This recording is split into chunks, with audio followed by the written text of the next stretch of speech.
ఈ రోజు పెన్షనర్స్ విషయం మీరందరూ చూశారు. శవ రాజకీయాలు చేసే నీచమైన పార్టీ జగన్మోహన్ రెడ్డి పార్టీ. అవునా కాదా అని మిమ్మల్ని అడుగుతున్నా. నేను అడుగుతున్నా, ఈ నెల పెన్షన్లు ఇవ్వాలా లేదా అని అడుగుతున్నా మిమ్మల్ని. సచివాలయంలో 1,25,000 మంది స్టాఫ్ ఉన్నారా లేదా? ఒక్కొక్క మనిషి 45 పింఛన్లు ఇస్తే 2 రోజుల్లో మొత్తం పింఛన్లు ఇవ్వచ్చు. అవునా కాదా? ఈ రోజు ఎన్నో తారీఖు? 3వ తారీఖు అయిపోయిందా లేదా? ఇచ్చాడా పింఛన్లు? సచివాలయం డబ్బులున్నాయా? సచివాలయంలో బుద్ధి సిగ్గు లేకపోతే 28 నువ్వు ఒక జీవో ఇచ్చావు. ఈ నెల మేము 3వ తారీఖు పింఛన్లు ఇస్తారని చెప్పావు.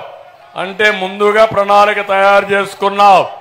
అంటే వచ్చిన డబ్బులు 13,000 కోట్ల రూపాయలు కాంట్రాక్టులకు ఇచ్చుకొని, నీ మనుషులకు ఇచ్చుకొని లంచాలు మెక్కి ఈ పెన్షనర్స్ పేదవాళ్ళని, వృద్ధుల్ని బాధ పెట్టిన వ్యక్తి జగన్మోహన్ రెడ్డి. అవునా కాదా తమ్ముళ్ళు అని మిమ్మల్ని అడుగుతున్నా.